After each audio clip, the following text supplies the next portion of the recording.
ಈಗ ನಾವೊಂದು ಶ್ಲೋಕ ಹೇಳ್ಕೊಡ್ತೀನಿ, ಎಲ್ಲರೂ ಹೇಳಬೇಕು. ಶತಾಯುರ್ ಶತಾಯುರ್ ವಜ್ರದೇಹಾಯ ದೇಹಾಯ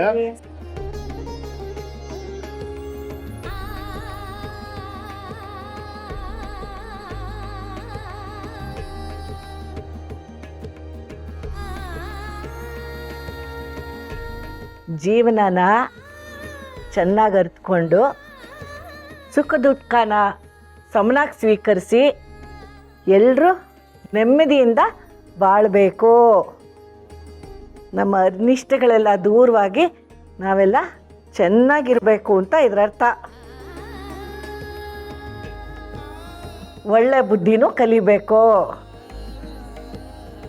ತಗೊಳ್ಳಿ ಎಲ್ಲ.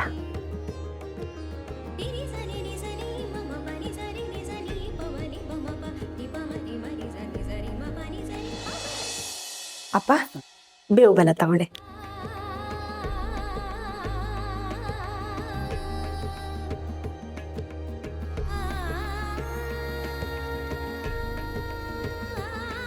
ನೋಡಿ ಸುಬ್ಬು, ಈಗೇನೋ ಬೇವು ಬೆಲ್ಲ ಕೊಡ್ತೀನಿ ತಿನ್ಬೇಕು, ಆದ್ರೆ ಮುಂದೆ ಬರೀ ಬೆಲ್ಲನೇ ತಿನ್ನುವಂತ ಸಿಹಿ ಸುದ್ದಿ ಕೊಡ್ಬೇಕು, ನೆನ್ಪಿದೆ ತಾನೇ? ನಮಗ್ ಬೇವು ಬೆಲ್ಲ ಇಲ್ವಾ ಅಕ್ಕ? ಬರ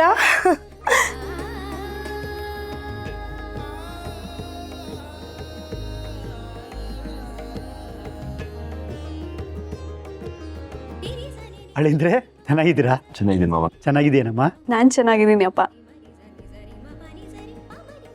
ನೀವಿಬ್ರು ಬಂದಿದ್ದು ತುಂಬಾ ಸಂತೋಷ ಆಯ್ತು. ಮನೆ ಮಗಳು ಹಬ್ಬಕ್ಕೆ ಮನೆಗೆ ಬಂದ್ರೆ ಹಬ್ಬ ಚೋರು ಅಂತಾನೆ ಅರ್ಥ. ಹಾಗಾದ್ರೆ ನೀವು ದೊಡ್ಡ ಮನೆ ಮಗಳು, ನೀವು ಅಲ್ಲಿದ್ದಿದ್ರೆ ಚೆನ್ನಾಗಿರ್ತಿತ್ತು. ಲಲಿತಾ ದೇವಿ ಅಮ್ಮವ್ರಿಗೆ ಖುಷಿ ಆಗ್ತಿತ್ತು. ಅಜ್ಜಿ ಈಗ್ಲೂ ಖುಷಿಯಾಗೇ ಇರ್ತಾರೆ. ನಾನು ಅಜ್ಜಿಗೆ ಮೊದಲೇ ಹೇಳ್ಬಿಟ್ಟಿದ್ದೆ, ನಾನಂತೂ ಹಬ್ಬನ ನನ್ನ ಗಂಡನ ಜೊತೆ ನೀವೆಲ್ಲರ ಜೊತೆ ಸೆಲೆಬ್ರೇಟ್ ಮಾಡ್ತೀನಿ ಅಂತ. ಓಹೋ, ಇದಾ ವಿಷಯ. ಅಣ್ಣ ಅಕ್ಕೆ ಜೊತೆ ಅಲ್ಲಿ ಹೋಗಿದ್ರೆ ಅಲ್ಲೂ ಹಬ್ಬ ಮಾಡ್ಬೋದಿತ್ತಲ್ವಾ? ಅದ್ ಹಾಗಲ್ಲ ವರ. ಅಲ್ಲಿ ಅವ್ರು ಮಾಡೋ ಹಬ್ಬಕ್ಕೆ ನಾವೆಲ್ಲ ಅಲ್ಲಿ ಹೋಗೋದಕ್ಕೂ ಇಲ್ಲಿ ನಾವೆಲ್ಲರೂ ಸೇರಿ ಹಬ್ಬ ಮಾಡೋದಕ್ಕೂ ತುಂಬಾ ವ್ಯತ್ಯಾಸ ಇದೆ. ಹಾಗಿದ್ರೆ ವಾಪಸ್ ನಮಗೂ ಮನೆಗೆ ಹೋಗಿ ಅಂತಿದ್ದೀರಾ ನೀವು? ಅಯ್ಯೋ ಇಲ್ಲ ಇಲ್ಲ, ನಾನು ಹಾಗೆ ಹೇಳಿಲ್ಲ. ನೀವು ಬಂದಿದ್ದು ನನಗೆ ತುಂಬಾನೇ ಖುಷಿ ಆಗಿದೆ.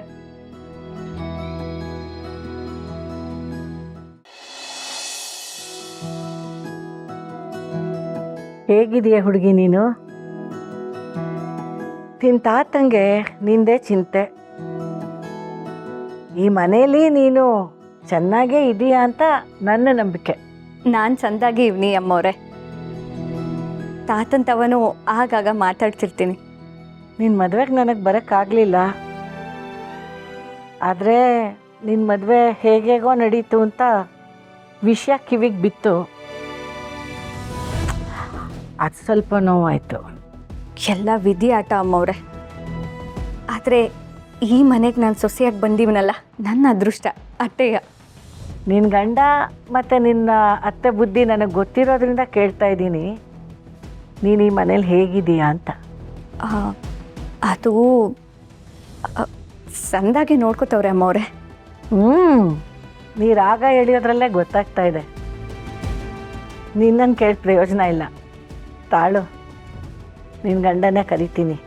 ಅಯ್ಯೋ ಅಮ್ಮವ್ರೆ, ಈಗೆಲ್ಲ ಅದ್ಯಾಕೆ? ಇಂಥ ಹುಡುಗನ್ನ ಯಾಕೆ ಏನು ಅಂತ ಕೇಳದೆ ಹೋದರೆ ಹಾಗೆ ಹುಚ್ಕುದ್ರೆ ಹಾಗೆ ಓಡ್ತಾ ಇರ್ತಾನೆ. ಲಗಾಮು ನಿನ್ನ ಕೈಯಲ್ಲಿರಬೇಕು.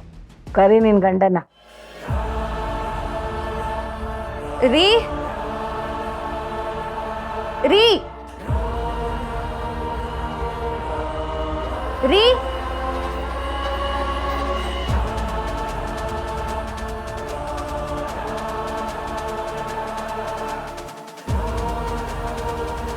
ಯಾಕೋ ಹೀಗೆ ಹೆದರ್ಕೋತಾ ಇದೀಯಾ? ನನ್ನ ಮುಂದೆ ನಿಂತು ಮಾತಾಡೋಕ್ಕೆ ಭಯನಾ?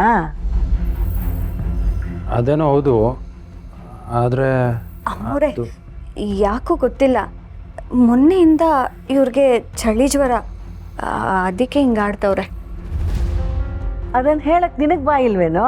ಚಳಿ ಜ್ವರ ಬರೋ ಅಂಥದ್ದು ಏನಾಯ್ತು? ನಿನ್ನ ಹೆಂಡತಿ ಗರ್ಭಿಣಿ. ಇಂಥ ಸಮಯದಲ್ಲಿ ನೀನು ಅವಳನ್ನು ಚೆನ್ನಾಗಿ ನೋಡ್ಕೋಬೇಕೇ ಹೊರತು ಅವಳ ಕೈಯಿಂದ ನೀನು ಸೇವೆ ಮಾಡಿಸ್ಕೋಬಾರ್ದು. ಆಯ್ತಮ್ಮವ್ರೆ, ಚೆನ್ನಾಗಿ ನೋಡ್ಕೊತೇನೆ. ನೀನೇ ಹೀಗೆ ನಡುಕ್ತಾ ಇದೀಯಾ? ನೀನು ಅವಳನ್ನೇನು ಚೆನ್ನಾಗಿ ನೋಡ್ಕೋತೀಯಾ? ಎಲ್ಲಿ ನಿಮ್ಮ ಅಮ್ಮನ ಕರಿ.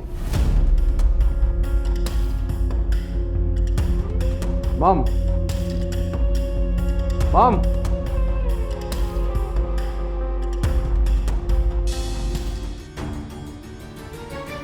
ಕೂತ್ಕೊ ನೀನು. ಹೇಳಿ ಅಮ್ಮವ್ರೆ. ನೋಡು ವಿಜಯ, ಈ ಮುದುಕಿ 4 ದಿನ ಬರ್ತಾಳೆ ಹೋಗ್ತಾಳೆ ಅಂತ ಅನ್ಕೋಬೇಡ. ನನಗಿಲ್ಲೇ ಇರ್ತೀನಿ. ಸಾವಿತ್ರಿ ನಮ್ಮೂರು ಹುಡುಗಿ, ಈ ಮನೆ ಸೊಸೆ. ಮೇಲಾಗಿ ವೀರು ಪ್ರಾಣ ಕಾಪಾಡ್ದವಳು. ಒಂದರ್ಥದಲ್ಲಿ ನೀನೀಗ ಸಾಲಿಗ್ರಾಮದ ಸಂಬಂಧಿ. ಸಾವಿತ್ರಿ ಹೆರಿಗೆ ಚೆನ್ನಾಗಾಗಬೇಕು. ಅದಕ್ಕೆ ನೀನು ಅವಳನ್ನು ರಾಣಿ ಥರ ನೋಡ್ಕೋಬೇಕು. ಆ ಜವಾಬ್ದಾರಿ ನಿಂದು. ನಾನು ಅವಳನ್ನ ರಾಣಿ ಥರನೇ ನೋಡ್ಕೋತಾ ಇರೋದು ಅಮ್ಮವ್ರೆ. ಕೇಳಿ ಅವಳನ್ನೇ ಅಲ್ವೇನಮ್ಮ?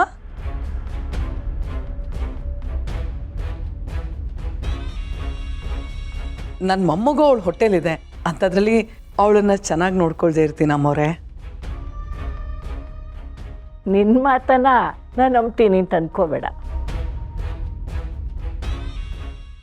ನನ್ನ ಮೊಮ್ಮಗಳ ಮೇಲೆ ಕೈ ಎತ್ತಿದವಳು ನೀನು.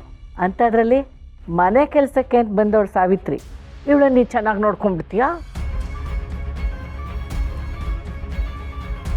ಈ ಲಲಿತಾದೇವಿ ಅವಳ ಕಣ್ಣಿಂದ ಏನನ್ನು ನೋಡ್ತಾಳೋ ಅದನ್ನು ಮಾತ್ರ ನಂಬ್ತಾಳೆ. ನಿನ್ನ ಮಾತನ್ನು ಕೇಳ್ತಾ ಕೂತ್ಕೊಳ್ಳೋದು ದಡ್ಡಿ ನಾನಲ್ಲ.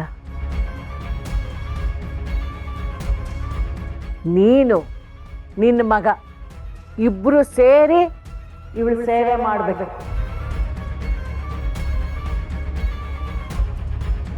ಅದನ್ನು ನಾನು ಕಣ್ಣಾರೆ ನೋಡಬೇಕು. ಅರ್ಥ ಆಯ್ತಾ?